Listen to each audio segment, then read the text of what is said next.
The equalizer that's in our amplifiers, first of all, is designed. I'm not a bass player, so I had to listen to other bass players, but the idea was to get an equalizer that basically satisfied most of these guys flat. And the equalizer is built a little in a different way than most other companies. You know, we start with the treble control first in the chain and then work down to the bass control. By putting the high frequency controls first, there's less noise in the equalizer. Our equalizer is in series. In other words, one control does its thing, then it goes to another complete new stage to the next control. Whereas all of the other equalizers on the market are really one stage and they're all in parallel. And because of that, they interact with one another. They cancel or they crest.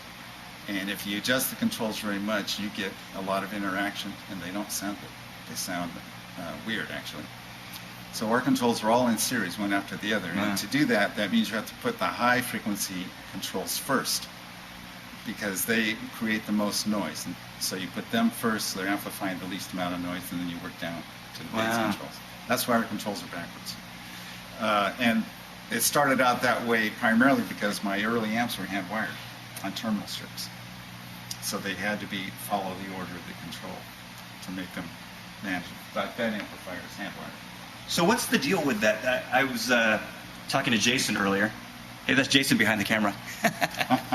Hey, about this, that cabinet there, I guess, is the new 115, and the Neo 115 is going to be that size. Is that what the plan is? All the 15s are that size now. And the idea is, they used to be this size. Right, that's the one. That's the one these are the same cabinet. Both RBX 15s with the same power rating. Yeah, I've got the Neo version of that one. The Neo version is that size also. So the 15s have all gotten a lot smaller. And the performance, though, is the same. Actually, it's a little better. They're a little bit bigger sound, even though the box is smaller. And it's just a matter of the continual improvement, adjusting the speaker for the volume and optimizing all the tuning to get it to work better in a smaller box. Well, these are the new 210s we've prototyped in this thing, and they will be ported in the top like this. And we have found that with this particular porting configuration with this speaker it's got probably acoustically about double the power handle. This is a test hammer. This is for testing cabinets. If you take a little rubber mallet hammer like this and tap on your cabinet, that's how to tell if it's going to have good deep bass response. Is that right? Yeah, most cabinets are not braced internally.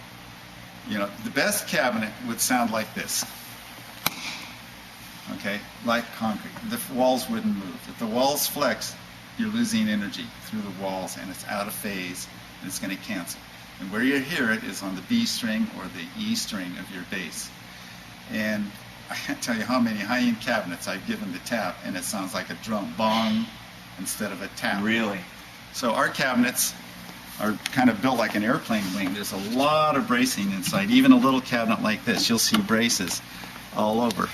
And the idea is to make the cabinet sound really, really tight. If it goes bong, bong, bong instead of tap, tap, tap, right. You got a problem. Well, there's Brian Clark, artist relations guy. Hi. A lot of people talk to him on the phone. That's what he looks like. That's what I look like. Send your letters and cards here. And is Christine here? Christine Simpson. She keeps this place running as well. Christine, You have to turn around. Christine is awesome. I'm a big fan of Christine. She's been extremely helpful for me as well. Hi, how are you? Hi. I'm Norm, by the way. And Veronica. Veronica, nice to meet you. She pays the bills. She pays the bills. I pay the bill. And she occupies Jason's old cubicle. Well, this is electronic assembly, and first thing you'll notice is it's really clean. It's very well organized, well lit. Most factories don't look anything like this. This is modeled after the kind of thing you'd see in a very high-tech, wafer factory. we have two factories. We have a factory in China that is ours, that we own, that is actually just about double the size of this factory, where we manufacture all the backline product, and all our speakers and speaker cabinets are manufactured there. In this factory, we manufacture all of the US-made heads, which would be the RB series heads. Well, it's the RB series heads. That's what we make here. It's about half of our business. What's going on here is these are heads that are being retrofitted. We had a design change to the Gold line, which is actually made in China, but we pulled them all out of stock to update them. So that's what's going on this line today. So the 1001 RB, 700 RB, 2001 RB are primarily what's built here then? Yeah, MB squared.